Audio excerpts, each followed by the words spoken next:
From skipping college to stacking over $2 million without ever leaving his house. Today's guest is a 23-year-old trader, entrepreneur, and relentless operator. He walked away from the traditional path during the pandemic and found his calling in sales. In this episode, we unpack how he turned a college laptop into a cash machine, the mindset required to bet on yourself, and why chasing alignment always beats chasing status. Burhan Ahmed, welcome to the Deal Room. How's it going? I appreciate you being here. After learning more about you and your background, I think you're going to have a lot of really good insight to share with maybe other reps that are out there in the world that are not as far along in, I'll say, their career or have as much in cash collected that could use the insight and experience that you bring to the table. That's what it's all about here, man. This is all about. Give me just a brief overview of how you got into sales and what kind of an impact has sales made on your life. So I'm 23 now. I really got into this space around 20 years old, give or take. So at that time, I had just gotten past my first semester in college, give or take, and then COVID hits. And so I'm like, okay, do I just complete school online? Is it go about it that way? And, after COVID ends, everything goes back to normal. Obviously, it didn't. But just given that, I just started trying out a bunch of different things during COVID because I felt like the world was on pause. So I tried out trading, which I got into a little bit before COVID, like a few months before. Realized I need a lot more capital for that, but that one definitely stuck to my mind for sure. Then right around COVID, supply chain, China and such, I just started looking at drop shipping. Didn't really indulge into it. Paid for a course like $500, which at the time was a lot for a high schooler. So I just wasted that quite literally. And then I tried to bring up a Instagram media agency. That one I actually put work into. Just simply could not find clients, land clients. So, okay, let me go back to the base roots of that is, okay, how do I bring them in? How do I sell them? Stumbled across sales, which there's a lot of stories about as well, too, just how it happened, which we'll get into. But to keep the intro short, did that. And then I got my associates. Let me just try out sales and see if I like it. Worst case scenario, I can continue on with my bachelor's and continue on with school. Didn't do that. And here we are 2.5, almost 3 years later, with a few million cash collected and living a life that I once dreamed of. I love that story. It resonates a lot with me because I've tried and also failed at a lot of things in my life. I know you're a little younger than I am, but I think a lot of people would also really resonate with that because not everything goes exactly as planned. And we try something, see if we like it, doesn't work, try something else. And that's also very common in the sales space because maybe it's not the offer we want. Maybe it's not making us enough money. Maybe we're not happy with the experience. So I really appreciate your story. And now to come full circle, besides just the cash collected and you say the life that you're living, how has sales made an impact on your life, big picture? Yeah, I'd say it's perception. So are we at the point where it's like, hey, I can just go off and live on a beach in Bali? I could probably because it's so cheap to live there, but it's nowhere near the standards of where I want to be. Where I'd say most people who are young, that once they get a taste of something, they're like, okay, there's definitely more to it. So I think their perception of just what's capable, what you're capable of, changes so much now. Because it all comes back to who you are as a person, what you think you are worth in terms of your time, your value, and such. And that has now changed. So I look at everything like, okay, if my hour's worth $100, which I think is worth a lot more now, should I be doing tasks that are aligned to that? And if it's something that's simply just me enjoying myself, then I won't really count it. But I just use that as a frame of mind that I know just how much I'm capable of. And I've seen other people who are also out there. I talk to people on sales calls all day who are as nowhere as near as I guess savvy as me with tech and stuff like this because they're older, sure. So it really just opened up my eyes on what's just possible out there. So that's the biggest thing is a mindset perception. And we can go a little deeper into that now that we've touched on it. But if you were to express how big mindset comes into play, if you were to talk to the sales rep on the other side and the audience are listening to this episode, what can you express to them that they should really focus on to really bring up their mindset, or what should they look out for? Because there's such a dopamine effect that we constantly sales, and we get frustrated so easily when either the money's there, the money's not there, and that's a whole rabbit hole we can get into. But how would you express that to a rep if mindset's so big? How do you prioritize that, focus that, and what should you look out for?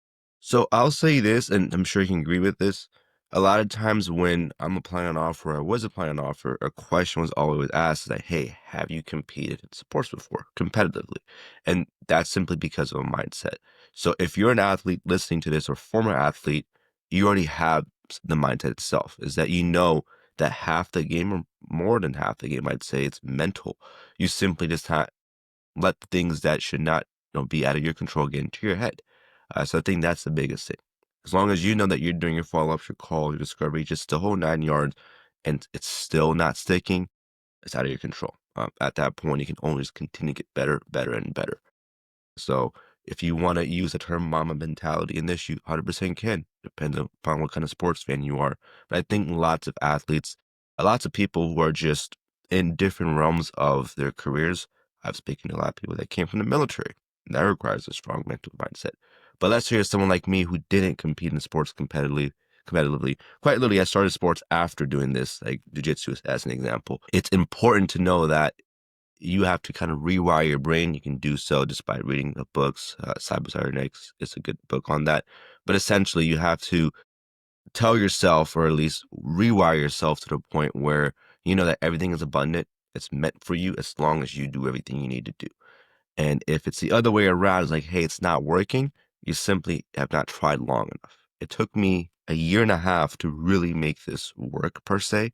When I say work, bringing in even an average income that I would make at a regular job. So I think it's simply just sticking to it long enough and not getting deteriorated by the fact that, hey, it's not happening immediately, which goes back to your point of dopamine. We have our phones, we have pretty much every social app that now just snap, scroll, dopamine. Snap, scroll, dopamine. This is different. It's like any other career. And I think that's why the churn rate is so high, is because people come into it with no barrier to entry. You don't need a degree to get in here. You quite literally just need a laptop and Wi-Fi, maybe a microphone, and you're good. And it's the same thing with trading or any other business model to where it's so easy to get in, but not many stick around because they haven't had that tuition fee per se paid. And that takes a year, sometimes 6 months, sometimes 2 years. I know guys that did it in 6 months. For me, it took longer than that. So yeah. I think there's a couple of ways I take this too, because I've understood pressure from my own self because we are our worst critics, especially when we're reviewing sales calls or going through a sales call that doesn't close. Well, yeah, you wanted the outcome so bad, and maybe you fumbled the call because of that. Or at the same time, I'm also been in situations where all of the pressure is coming down from above, where it's every call needs to close. Everything you say is an excuse, and that's a whole other barrier that you then have to process, especially in such a high stakes competitive environment that we tend to be in, and especially in a world where we're surrounded by a lot, I'll call it a lot of money, or also, but a lot of greed at the same time. I think it depends on the offer you're working with, but especially in high ticket sales, the people that are on top that are either leading the company, what are their motives, and they're not always positive. So there's a lot of pressure that is put on the individual rep themselves. And sometimes that's also why the churn rate is high, or it's turn and burn for sales reps, which is not great for us because we don't deserve to be treated as expendable at the end of the day. Right. We'll get into that as well too. But that is something that, again, when people come into this, they get a bad taste because it churns so fast. Like, man, this is no different than me being in corporate. But I 100% agree with that as well too. And I want to go a little deeper because I've heard your experience, and I believe you said you've been with the company that you've been with now for about a year and a half. Is that correct? Coming up on that. Yep. What is your experience? I would assume it's been positive since you've been with them for so long, but Yeah. have you been on other offers where you felt like, no, this is just not a good fit for you? Where do I start? So honestly, I've been on at this point 4 different offers now. This is over the course of like multiple years now, but I'd say it's the ones that really feel like they're cutthroat. Which I get it. This is a performance art. At the end of the day, if you don't perform, thing let go. Again, back to sports. If you're not doing good, you'll be on the bench, and even then, that's not safe. So I 100% get that. But I think it starts from the top of how it's being done. And so if you have someone that's just simply like a drill sergeant, which I've stayed away from that. If you have someone like that, then it's usually not a good deal. But now if you have someone that is, the saying, speaking softly but holds a big stick, I think that's more the way to go about it. So I have dealt with it. To make a super long story short, last year, and I haven't said this publicly per se yet, but I'll go into it just because it's funny now. I can laugh at it. So last year, around this time of year, April, May, I had just hired someone to help close, so not close, but coach me to help close on my specific niche. So the niche itself was very, very B2B, old school, like financial advisors type. But why did I reach out to this person in the first place? Because they actually had worked with a competitor in the past. And I'm like, okay, let me go ahead and see what they can help me with. It's not like I'm bringing them onto my company and such. So work with them for a few weeks. I'm like, hey, this is actually working out really well. Let me see if I can somehow pitch this guy to come be a sales manager at the company I'm with. And so, again, to make super long story short, the manager that I had on the offer and the guy that was coaching me really didn't get along in the past for whatever reason.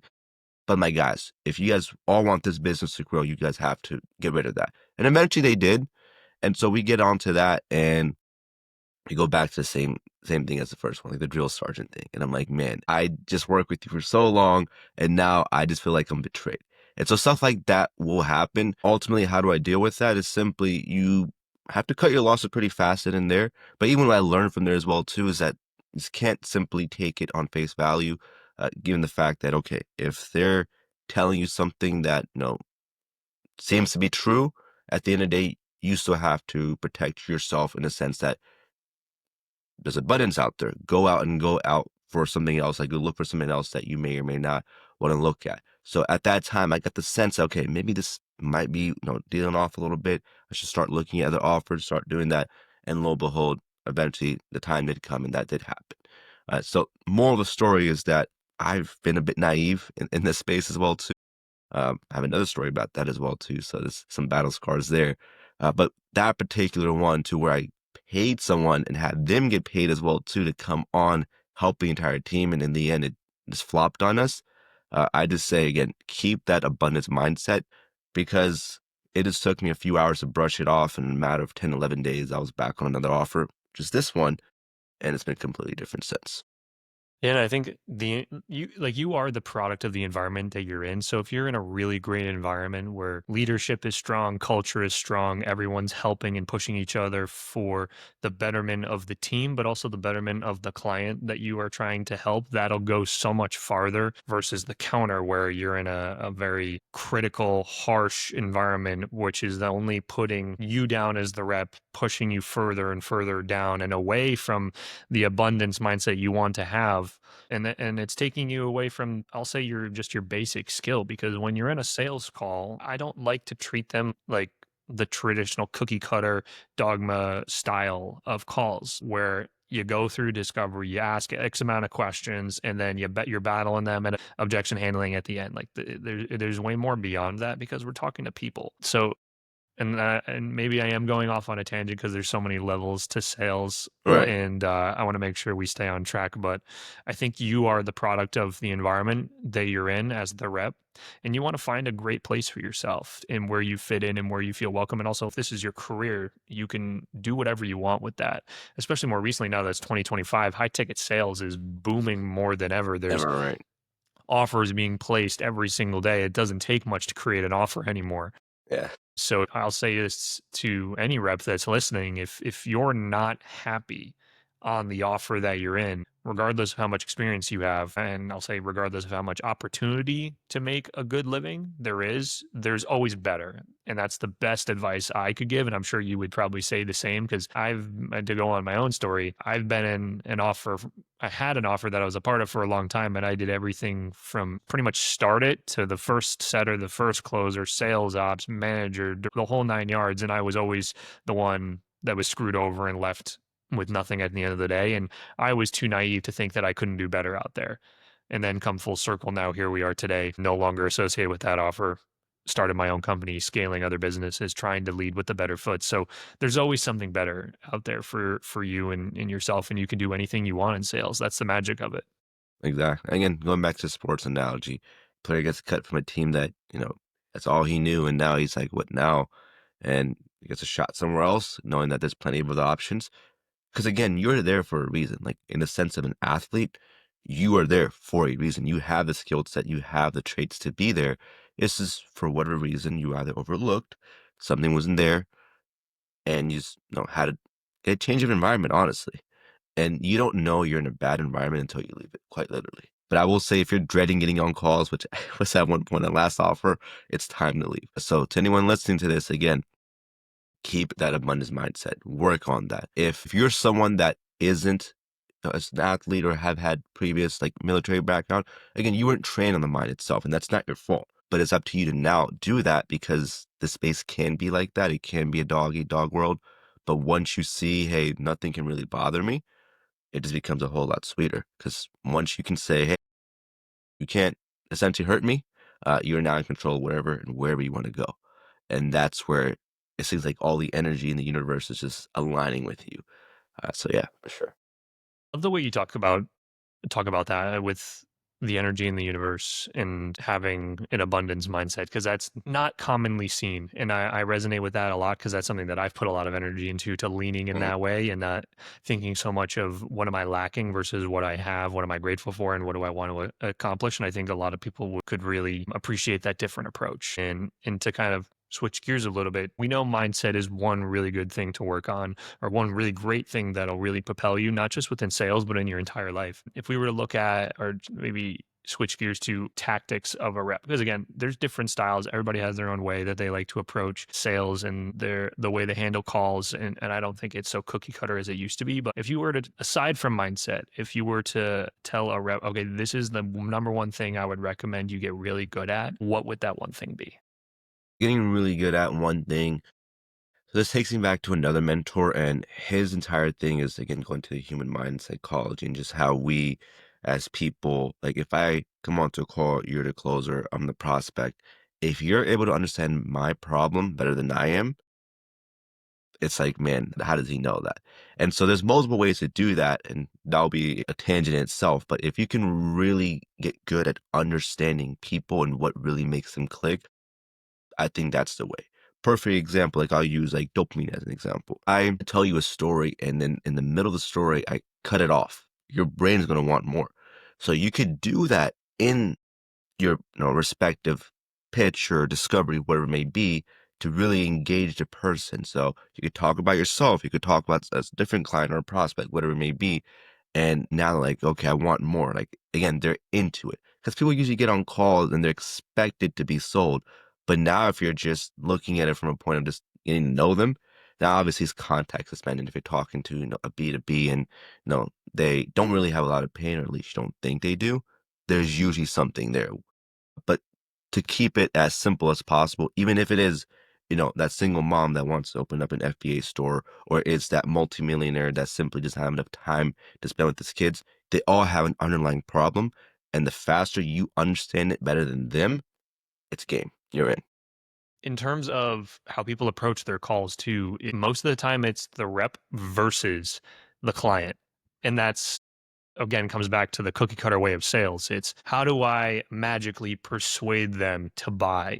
And that's the old approach. Like, as like you were saying, everyone knows they're going to get on a sales call. Everyone knows that they're going to be sold on something. So, okay, how do we get rid of that? So the better way to go about it is really understanding human psychology, how we make decisions, how we make logical and emotional decisions. But at the end of the day, understanding problems and going into it like a therapy session. It's not you versus your therapist, you and your therapist against the problem. So how do we work together to fix the problem that you're coming to us to solve? So, as an example, say I'm the rep and you're the client, and you're coming to me saying, "Hey, I want to make more money." Okay, well, at the end, if I'm telling you you need to invest to buy something, we need to both figure out a way where it makes sense together so that you can solve the problem, versus me just telling you, okay, you need to buy and it'll be fine. So to come full circle on your point, yeah, understanding human psychology is very important. How do people make decisions and what influences decision making? Because that'll help you speak more intellectually to prospects, especially if you're B2B and we're talking higher ticket, but really going with you teaming up with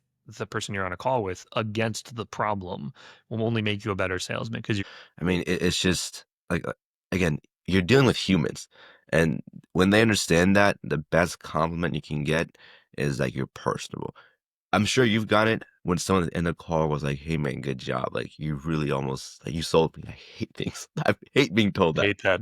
They think it's a good thing. But if someone tells me like, "Hey, you're very personable, like I really understood you." Had this happen last week. Perfect example of everything you're talking about right now. To start off May, it has been like, rough. Like my offer, it's somewhat attached to the tariffs and the market and such because it has to do with trading and such. So it's been a little bit slow.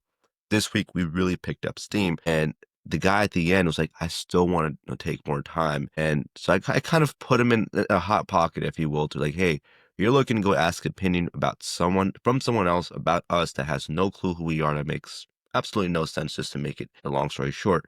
But ultimately, I just kept talking to him like, well, you got on this call for a reason in the first place. And so I started talking about him and his situation. And at the end, he's like, you know what? I want to do it now. I'm like, are you sure? Like, I don't want there to be any pressure. Are you sure? He's like, yes, it was very personable. The longer I think about this, just the longer it'll take to really get executing, and that's just wasting time. And so it's that switching of a mindset. We talk about mindset so much in our 20 minutes here, but if you can influence or understand and switch someone's mindset, that's the three process. Understand, influence, change mindset. That's all sales call is. That's all sales is at the end of the day.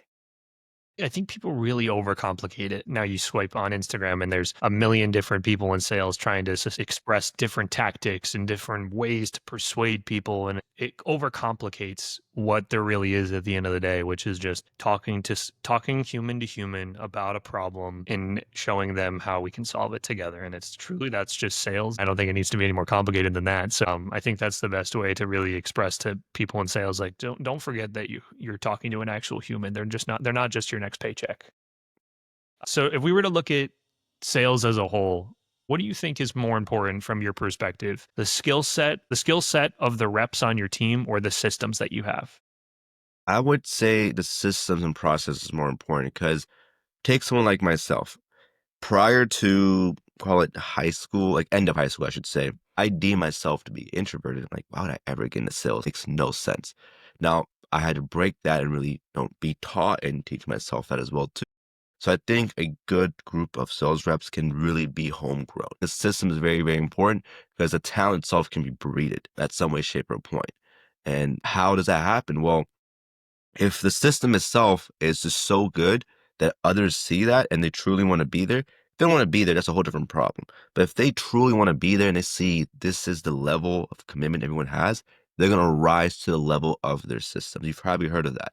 You either fall to your systems or rise to your expectations. I think the systems and the process is the type of people you're speaking with, the leads, the quality.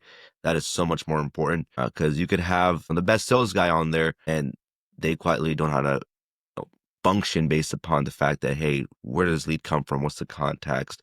Is fulfillment even good? Like, do I feel comfortable selling this person? So on and so forth.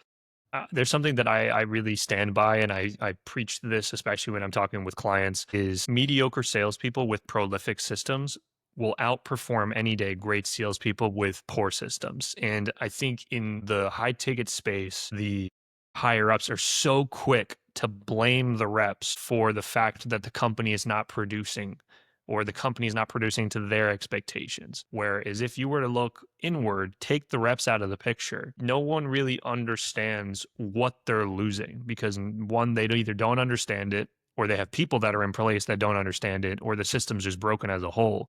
Right. And that's where you end up with, you're losing leads, ROAS is in the trash, and so on and so forth. And then you're just turning burning reps, hoping that you hire the magical angel that's going to save your company. But that's just how offers fall. And I've experienced that multiple times over. I experienced that on my last offer. And that just ends up creating an environment of expendable sales reps, which, well, if they don't do the job or they don't make me money, you're gone. And again, that's not how we should be treated, because regardless of who you're talking to, the client or the salesperson, we're also human. We're Right. also here doing our job. We're doing the best that we can. I mean, and the systems and processes can go across the board, even to the way that we're ramped up, we're hiring, and how we're prepared to do the job. Like if you're rushing the process, you don't have proper training material, you don't have a proper ramping cadence, then when you say, all right, you're good to go, and we're like, but I don't know anything. I don't understand the offer. I don't understand the Right. avatar that I'm looking at. And then you're still blaming the rep at the end of the day. But founders, and I'll say even just managers, sales directors, it's need to look at the systems first. Because I think you could boost revenue by 20 to 35, 40% easily without even having to touch a single rep or even hire people. And I think that's really overlooked, especially in the sales space. Funny story on that. One of my offers, they got their leads just from WhatsApp groups. Now, it was a certain ethnicity group, I should say, that I was selling to. And so that sometimes can be tough because I'm not a part of that ethnicity, or I should say more so religion as well, too, because people really take religion, if they're really in on it, serious. And that's good. And having to work against that and only coming from like WhatsApp as an example, the business owner ended up firing and hiring more people over the course of, let's say, 4 or 5 months. And that made no difference. Again, it goes back to, again, the systems itself. Is WhatsApp a bad way of bringing people in? No, but that should not be the only way. And so that business itself, I think I was on offer for 3 months, 4 months after that. It's like, this is just too much in terms of the volatility, if you will. Still like working with them, like still talk to them here to this day. But again, it's just an example of that. Sometimes these business owners themselves are in a hurry to become a business because it's seen as this, grandiose thing, which it can be at a certain level. But there's a reason why there's a stat out there that most business owners actually still live paycheck to paycheck compared to your typical 9 to 5 worker. So that's interesting. I think a lot of them are naive to what it takes to create a really good, well-rounded business with a great offer that actually fulfills on its promises. And like you were saying, they're so quick to jump out of the or jump away from, all right, I'm the CEO. I don't want to do anything. I'm ready for everyone to do the job for me, and I'm Right. ready to just step back. And there's so much room for error when you do that. There really is. When you're the founder, you need to be doing everything. Obviously, there's a point where you buy your time back, but if you don't understand the fundamentals, if the CEO is never closed for his own offer, excuse my language, but you're fucked. Yeah. How can the founder of the company not express how to properly close on an offer if they've never done it? There's no proven process behind it. There's no talk tracks behind it. There's no recordings and examples of how it should be done. Even in the next stage, if you've proven a process, you've got to document it. Then when you take on somebody else, you then have to teach it correctly and then improve on that system, so on and so forth. And then that just continues down the line as you create better hiring processes, better ramping processes, especially as you promote within companies. And I think that's extremely overlooked. Again, with high ticket sales, doesn't take very much for people to make multiple 5 figures, 6 figures very, very quickly. I've seen it happen overnight. And that's where the greed kicks in. And then the founders are very quick to walk away and say, all right, make me more money. Yeah. So I really stress on that point, especially as I talk to sales teams and companies, that it's very important to have everything laid out and documented, starting with the founder. The founder needs to know it, to understand it, and regardless of the size of the team and how much you're making in revenue, that's very, very important and very much overlooked, I would say, in today's world. Yeah. And on top of that, a little thing that's not noted is that you mentioned 5, 6 figures immediately. We call those fly by night companies. And so now imagine you actually are on a company and offer that actually is legitimate over the course of time. And a prospect gets on the call and says, hey, I heard of this company or this company. They offer for less and so on and so forth. And so now this entire space gets dissolved of what the perception is. Happens on my offer all the time. We've seen in the matter of last year, seen 4 companies come and go in terms of that. And it's every single quarter, it seems like everyone's always talking about a new company. Like I've not heard of them, and eventually I do start hearing of them. And that just, again, dissolves the perception of what we as the company actually are. Now, if you're on one of those fly by night companies to begin with, whole different conversation.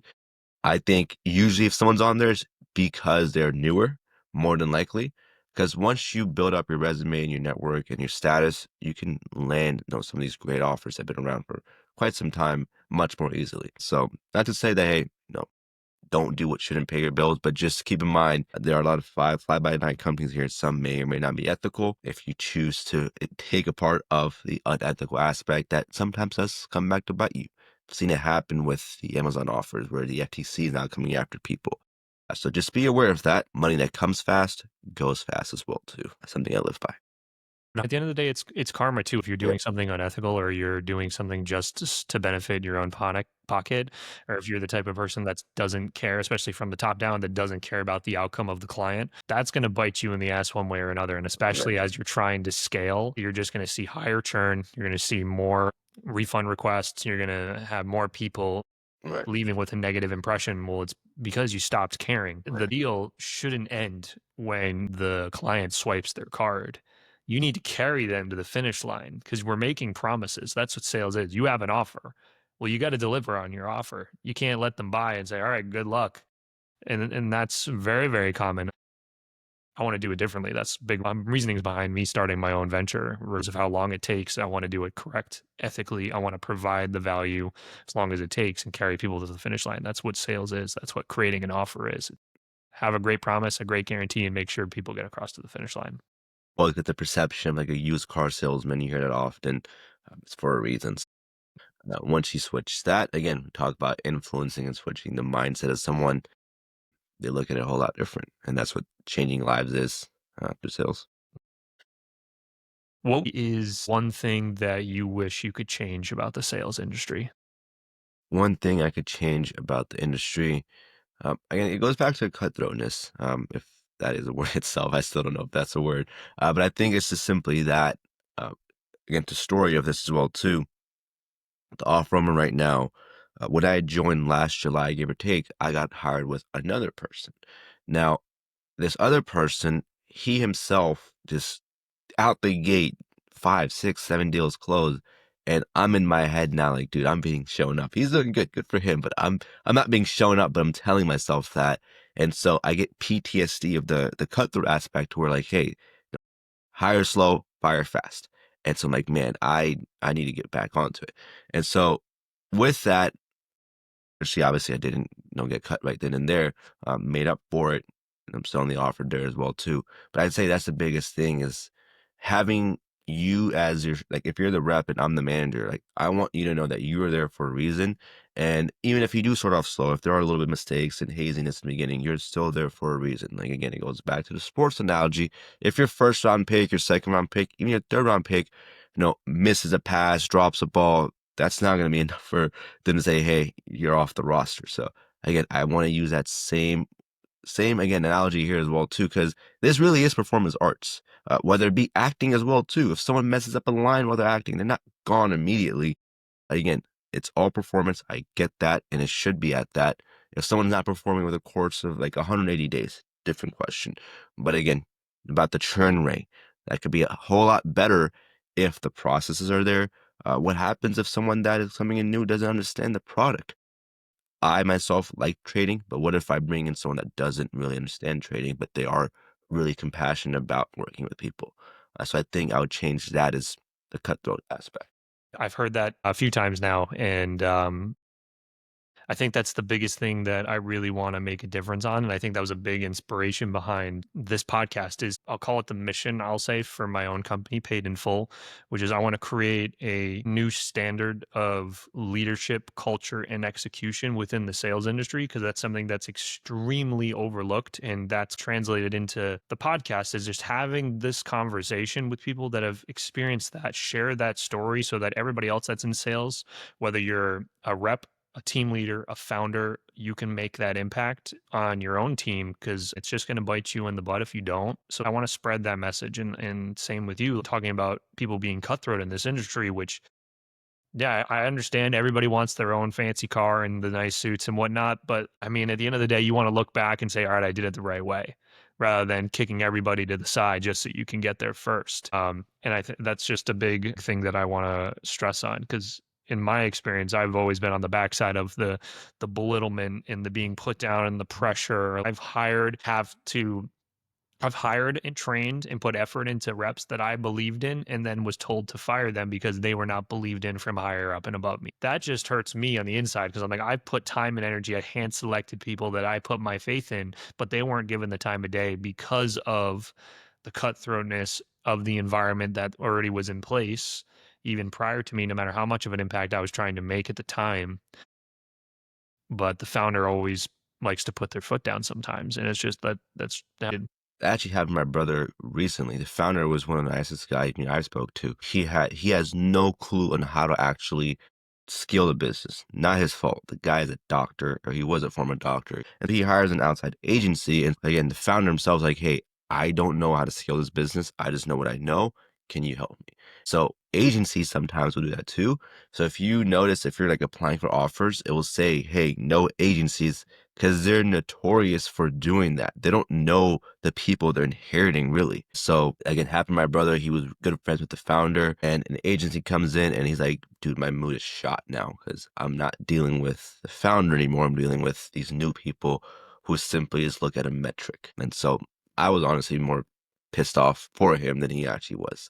And so for to paraphrase, just for new people, again, what you need to learn, or at least the one thing, learn how to understand, influence, and change people's mindsets. So that's like when you actually get in the offer. If an agency is typically hiring, keep your options open, of course. And this, again, so far, we got to think abundantly. There's plenty more options out there. And don't deem yourself to be something that doesn't help you. Again, going back to the introvert aspect, I don't consider myself that anymore. I mean, when you joke with yourself, your subconscious does not know that either. So I think just to make it more compact, if you want to put a note in this so far where we are, that's what people should pick up on, and they'll see changes. In your opinion, how would you create a great team culture? So going back to the story I told about my offer currently, first few weeks I'm just off to a slow start. If I was the manager there, it's like, hey, I see XYZ person's off to a good start. Just know, like sometimes you might have a little bit of pressure on you. Just know that you're here for a reason. So understanding the human as a person, as a leader, is super, super important. And again, I lead that not in sales, but just in like sports in general. Like I'll play like a rec league here in volleyball or jujitsu, whatever it may be. When you're rolling with a person, or where you're rotating in volleyball, as an example, it's just like, hey, you messed up. It's fine. You can't even approach it like that. Like, hey, you messed up not because of what you were doing wrong, but it's more so like, hey, this could be better. Instead of just going out and yelling and cut through a drill sergeant and such. Same thing for myself. Hey, I messed up. I should do this better. But essentially, again, being the human aspect. If someone is not dropping the ball a lot, it's not probably because they suck. Something's going on behind the scenes, and that tends to happen a lot. Really, is that if something is going wrong, they don't address the metrics first. They address the person first. Like, hey, is everything okay at home? Everything open in life? So there's always something behind the reasoning. If everything was perfect, then there should be absolutely no reason. But we're humans. Life happens more times than we think. So I think just understanding the human more so. I think that's the best way for the rep or whoever is listening to understand the concepts that we're trying to preach. Because I really do believe is think of who you're speaking to as human. Like it's not always about the metrics and the money. At the end of the day, like we're not drowning. The world is not going to end if you don't make a sale. So if there's something that's not adding up, I think there's a difference between a rep that's having a hard time doing their job or that's maybe struggling a little bit versus a rep who's not trying to do their job or not caring. There's a difference. I would say most of the time, kind of back to the cutthroatness, is most people look at those the exact same. All right, the job's not being done, therefore get out. But that's where you get create a great environment. People want to be treated how they want to be treated. So if I'm being treated correctly, why am I going to leave a great environment? I know that the people that are here support me. I think that's the biggest thing. As reps, we want to feel supported. We want to feel heard and acknowledged. If we're noticing a problem or experiencing a problem, then we want to be able to voice that. And I think that's something even myself, I've been in times where I'm feeling or noticing a problem, but I don't feel comfortable voicing it because when I do, I am shut down or pushed out. And what's the point of me being here? I'm just going to keep doing the job and the result's not going to be neither what I want, but obviously what you want, which ends up resulting in just being let go. And I do think that talking to people as human beings creates that culture that most people want. And again, maybe if you want to enlighten a little bit, because you've been on the offer that you've been on, I think about a year and a half now, you said. So why that particular offer, aside from financially, what makes that offer's culture so great for you that could maybe translate to another person to hear and maybe want to have the same thing? It's just that camaraderie, really, if you will. On our morning meets, we go over how many calls do we have, what we expected to do, and what's the volume like. And that usually takes 10 minutes. The other 30 minutes, it's just us chit chatting. It's a brotherhood in our case. And so really it's creating that. The faster that can happen, the more people will enjoy working there. It won't even feel like work at that point. It's just the decency of people that really changes everything as well too. So I think that's the biggest thing. It's just how people align and really stem with each other. Again, they know they can have fun, but they're also about their business as well too. What would you say, in your opinion, makes a great leader? I'd say is honestly leading by example. My mind immediately went towards like relationships and marriage and such. Sales or communication in this case being referred to isn't everywhere. So if you take that same approach of like, hey, what makes a person a good leader? It's probably also what makes them a good husband or a good wife and so on and so forth. It's approaching everything at a level of how can I understand this person first and foremost. If it's like, hey, I need to get my mind off and just rattle off on you, other person's not going to really deem that to be responsive, really. And so I think the same thing here. What makes a person a good leader is simply just understanding the human first, leading by example. Because if you lead by example, get to understand them first and, not go off on them, they'll probably do the same thing for you. It's human psychology. Humans love to reciprocate. So if you can give that first, they'll give it right back to you. That's why people say if you want to save your marriage or your relationship, whatever, it starts with communication. And When you have a team of, say, three, four, five, six, you almost do want to treat it in a relationship. But my first thought was, as if they were my children. How would I want to raise them? How would I want them to learn from their mistakes? How would they want to hear from me? It's parenting almost. If I'm yelling at my kids, then they're eventually there's not going to be respect, there's going to be resentment, and that's going to boil over into a very unhappy and unhealthy relationship and bond between the rep and the founders. And if you were to treat them as kids, kids are not expendable either. Like, because they're not doing exactly what you want right now doesn't mean they're incapable of. And I think that is why I tend to lean into systems when it comes to scaling businesses versus direct to blame the rep or direct to fix the sales team. Is to solve problems, you don't need to remove people. That's not always the answer to everything. It's how do we give who we already have the best possible chance and opportunity to succeed. The way we communicate is one of the greatest skills we can have.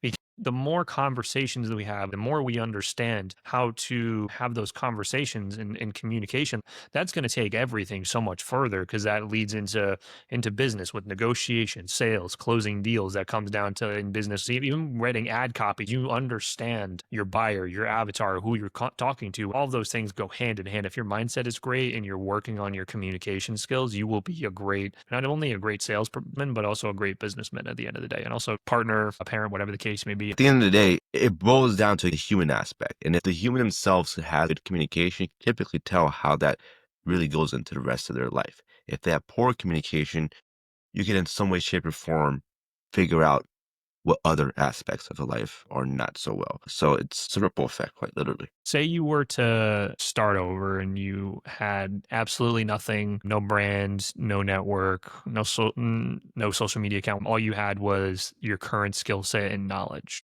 that you have today, and you had 1 month to make revenue for yourself. What would you do? So if I had a month, I would definitely take a weekend to just get around people. Just get around people that are doing things like yourself, and that will teach your brain to say, hey, what they're doing is something I can also do. So that'd be one. And then to actually produce a revenue, it's again going back to really, really understanding people's problems better than they understand it. Because there's always a saying, hey, I could sell ice to an Eskimo, I could sell sand to a beach, so on and so forth. If you could really do that, it doesn't have to be online high ticket sales. You could go do that at a car dealership. So I would, along the lines of that. Burhan, just what's one thing or one piece of advice that you would leave for the sales rep that's listening to this episode? So whether someone's new or someone that's seasoned and been in this for quite some time, don't get too high on the highs and don't get too low on the lows. This goes back to mindset, and I want to leave with just simple, plain, just life is what you make it. You are intentional about what your goals are. If something happens, it's because we unintentionally may have chosen, and vice versa as well too. So if you are in the dumps, be honest with yourself. You're there because of your decisions. And if you're on the high, that's great. Enjoy it. But again, eventually that comes back to the low. So, So what's next? What's the future of Burhan in sales or just in general? so over the last, I say 8, 9 months, again, I got into the space because of trading and such. And so the last several months, I've really been getting back into that. I treat it like it's a sport. Like I really enjoy trading, investing and such.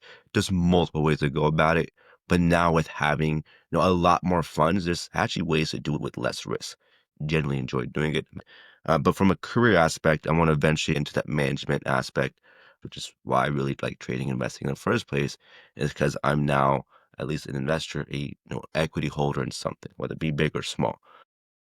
And I can be more intentional now. If I don't want to do something, I can say no to it now because I have the choice now. So that's what the next 5 years look like. Where can people find you? Say they want to follow you on social media, or if they want to with you as a sales rep, say they have a great offer for you. Main one's gonna be Instagram. It's just my name with so it's BUR.HA and then dot N. Then on Twitter is at Verse, like VERSEDBUR.